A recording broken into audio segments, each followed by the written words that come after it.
আচ্ছা দেখো 4 নম্বর অঙ্ক আমাদের বলা আছে একটা বাড়ির প্রস্থ 55 মিটার। প্রস্থ কতখানি পাইছি? 55 মিটার। ক্ষেত্রফল কতখানি দেওয়া আছে?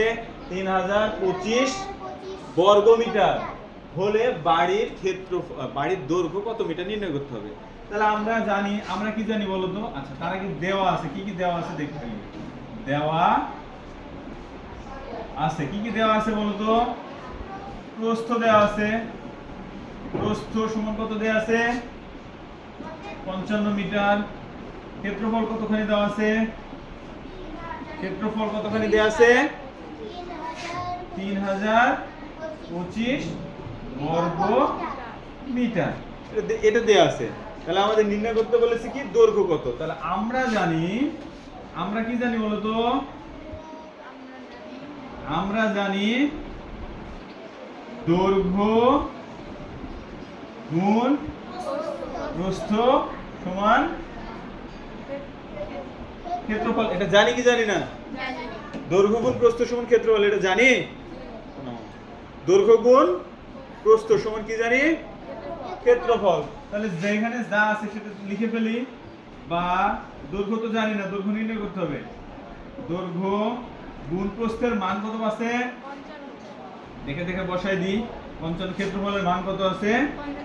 3025। বা এবার দৈর্ঘ্যের মতো থেকে গেল। দৈর্ঘ্য এপাশে কিভাবে আছে? 55 কিভাবে আছে? সমানের উপরে গেলে কি হবে? সমানের উপরে গেলে কি হবে? হবে ভাগ। ঠিক আছে? অতএব দৈর্ঘ্য সমান, এবার কাটাকাটি করলে কত আসবে? 55 ভাগ 3025।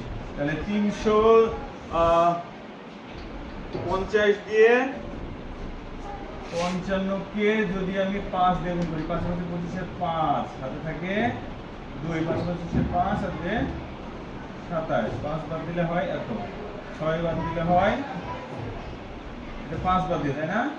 55 6 বাদ দিলে 3, 5 6 30 শূন্য হাতে থাকে কত? 3, 5 6 30 3 33। বেশি হচ্ছে, নিতে পারবো? মানে 5 বার গেল, 5 বার নেওয়া হলো কত? 2 7 5, বিয়োগ করলে হয় 7 5 12, 7 5 12 হাতে থাকে 1, 8 আর 2 10 হাতে থাকে 1, 27, 275। আবার কতবার যায়? 5 বার গেলে 275। পেলাম কত? 55 পেলাম না? 55 পাইছি। তাহলে দৈর্ঘ্য কতখানি পেলাম? 55 মিটার। ভালো করে আরেকবার রিভিউ দিয়ে দিই। আমাদের অঙ্ক দেয়া আছে একটি বাড়ির প্রস্থ 55, ক্ষেত্রফল 3025, বাড়ির দৈর্ঘ্য নির্ণয় করতে বলেছে। আমরা জানি সূত্র কি? দৈর্ঘ্য গুণ প্রস্থ সমান ক্ষেত্রফল। দৈর্ঘ্য জানি না, রেখে দিয়েছি। ক্ষেত্রফল, প্রস্থের মান 55 দেওয়া আছে, 55 বসাই দিয়েছি।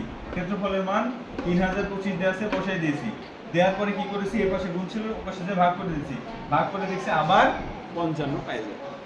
তাহলে দৈর্ঘ্য কত পেলাম? প্রস্থ কত? ক্ষেত্রফল কত? আমরা নির্ণয় করে ফেললাম। বুঝা গেছে? ক্লিয়ার?